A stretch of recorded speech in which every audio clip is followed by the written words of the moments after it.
Hello guys, आप देख रहे हैं बेसिक ज्ञान। और आज की वीडियो में हम बात करने वाले हैं कि स्टॉक प्राइस इतना ज़्यादा फ्लक्चुएट क्यों होता है। पहले हम समझते हैं कि स्टॉक प्राइस चेंज कैसे होता है, फिर हम समझेंगे कि स्टॉक प्राइस क्यों चेंज होता है। तो स्टॉक मार्केट में दो तरह के लोग होते हैं। पहला बायर्स, वो लोग जो स्टॉक को खरीदना चाहते हैं, एंड दूसरा सेलर्स, वो लोग जो स्टॉक को बेचना चाहते हैं। जो बायर्स हैं वो ये जानना चाहते हैं कि सेलर्स इसके लिए क्या प्राइस चार्ज कर रहा है, एंड जो सेलर है वो ये जानना चाहते हैं कि बायर कितना पैसा देने के लिए तैयार है, जैसे टिपिकली वेजिटेबल मार्केट में होता है, राइट। तो स्टॉक मार्केट में बायर्स ये कोशिश करते हैं कि स्टॉक को कम से कम प्राइस पे खरीद सकें, एंड सेलर्स ये कोशिश करते हैं कि ज़्यादा से ज़्यादा कीमत पे स्टॉक को बेच सकें। तो जब एक स्टॉक के सेलर से ज़्यादा बायर्स होते हैं तो उसका प्राइस इंक्रीज हो जाता है, एंड वहीं बायर्स से ज़्यादा सेलर्स होते हैं तो स्टॉक का प्राइस डिक्रीज हो जाता है।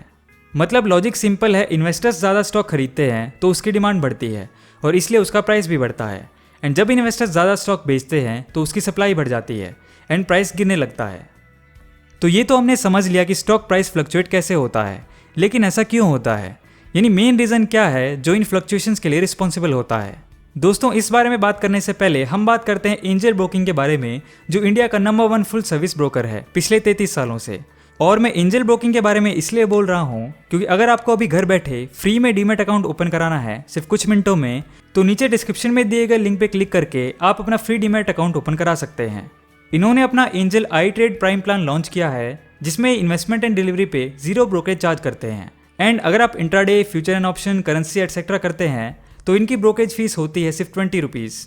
आपके ओवरऑल ट्रेडिंग प्रॉफिट को इंक्रीज करने के लिए ये ब्रोकरेज चार्जेस बहुत इंपॉर्टेंट होते हैं। एंजल ब्रोकिंग की app and website user friendly होने के साथ साथ ईजी टू यूज़ है, और इसमें आपको मल्टीपल फंक्शंस देखने को मिल जाएंगे जिनका यूज़ करके आप आसानी से इन्वेस्टिंग एंड ट्रेडिंग कर सकते हैं।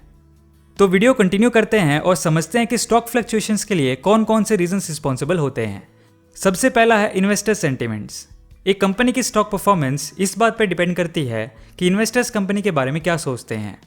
इन्वेस्टर्स कंपनी की financial statements, earning reports, media coverage, dividend pay out and profits etcetera को ध्यान में रखकर अपनी नेगेटिव या पॉजिटिव परसेप्शन उस कंपनी के स्टॉक के बारे में बनाते हैं और उसी के बेस पे अपने डिसीजंस लेते हैं। अगर इन्वेस्टर्स की इनमें से किसी भी इंफॉर्मेशन से पॉजिटिव परसेप्शन बनती है तो शेयर का प्राइस बढ़ता है, और अगर नेगेटिव परसेप्शन बनती है तो शेयर का प्राइस नीचे जाता है। अगला है फाइनेंशियल इंस्टीट्यूशंस।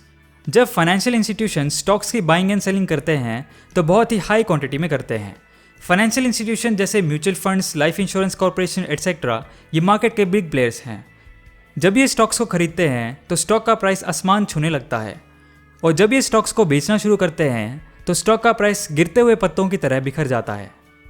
इसके अलावा Indian stock market foreign institutional investment से बहुत ज़्यादा प्रभावित होता है। फॉरेन इन्वेस्टमेंट से भी मार्केट में बहुत ज़्यादा उतार चढ़ाव आते हैं। Next is change in political and economic conditions. पहले बात करते हैं पॉलिटिकल कंडीशन की। जब देश की रूलिंग गवर्नमेंट लोगों में कॉन्फिडेंस जगा देती है कि अच्छे दिन आने वाले हैं, तो ऐसे में लोग पैसे को स्पेंड एंड इन्वेस्टमेंट ज़्यादा करने लग जाते हैं, जिससे बिजनेस के प्रॉफिट बढ़ते हैं और मार्केट ऊपर की तरफ जाने लगता है। वहीं दूसरी तरफ अगर कोई गवर्नमेंट लोगों की नज़र में फेल हो जाती है तो लोग अपनी इन्वेस्टमेंट्स को विड्रॉ कर लेते हैं और मार्केट में इन्वेस्ट करने के बजाय अपने पास सेफ रखते हैं। तो इस तरह से पॉलिटिकल कंडीशंस के चेंज होने की वजह से मार्केट में फ्लक्चुएशंस देखने को मिलती हैं। वहीं इकोनॉमिक कंडीशंस में मैक्रो इकोनॉमिक फैक्टर्स जैसे interest rates, inflation, unemployment and economic growth जैसी चीज़ें भी स्टॉक मार्केट फ्लक्चुएशंस का कारण बन सकती हैं। फॉर एग्जाम्पल, जब सेंट्रल बैंक यानी आरबीआई इन्फ्लेशन को कंट्रोल करने के लिए इंटरेस्ट रेट्स को हाई रखती है, इसका मतलब है बैंक्स को आरबीआई से लोन लेने के लिए हाई रेट्स पे करना पड़ेगा, जिससे कंज्यूमर को कमर्शियल बैंक से लोन लेने के लिए हाई रेट्स पे करना पड़ेगा। इसकी वजह से कंज्यूमर स्पेंडिंग कम हो जाएगी तो बिजनेस मैन्युफैक्चरिंग भी डिक्रीज हो जाएगी, प्रॉफिट डिक्रीज होगा एंड इन्वेस्टर्स के सेंटिमेंट भी, जिससे स्टॉक मार्केट पे असर पड़ेगा। तो in conclusion, stock price fluctuate होने के ये सारे रीजंस हो सकते हैं, लेकिन इन्वेस्टर्स को स्टॉक के फ्लक्चुएटिंग प्राइस से ज़्यादा परेशान नहीं होना चाहिए। इस फैक्ट को हमको एक्सेप्ट करना पड़ेगा कि स्टॉक मार्केट हाईली वॉलेटाइल है। स्पेक्यूलेटिव फोर्सेस इसी तरह से मार्केट में डोमिनेट करती रहेंगी और स्टॉक मार्केट का प्राइस वॉलेटाइल रहेगा। इसके बारे में चिंता करने से अच्छा हमें इस वॉलेटिलिटी से कैसे एडवांटेज ली जा सकती है इसके बारे में सोचना चाहिए। कई बार वॉलेटिलिटी की वजह से जो फंडामेंटली स्ट्रॉन्ग स्टॉक्स हैं वो अंडर वैल्यूड हो जाते हैं, जैसे अभी कोरोना वायरस की वजह से हो रहा है, और यही अपॉर्चुनिटी क्वालिटी स्टॉक्स में इन्वेस्ट करने का सबसे अच्छा टाइम होता है। तो आज की वीडियो में इतना ही दोस्तों, मिलते हैं अगली वीडियो में ऐसे एक नॉलेजेबल टॉपिक के साथ। अगर आपको ये वीडियो पसंद आया हो तो आप बेसिक ज्ञान को सब्सक्राइब करके बेल नोटिफिकेशन ऑन कर लें ताकि आपको आने वाली वीडियोस की नोटिफिकेशन मिल जाए। और ऐसे ही ज्ञान से भरी वीडियोस के लिए देखते रहिए बेसिक ज्ञान।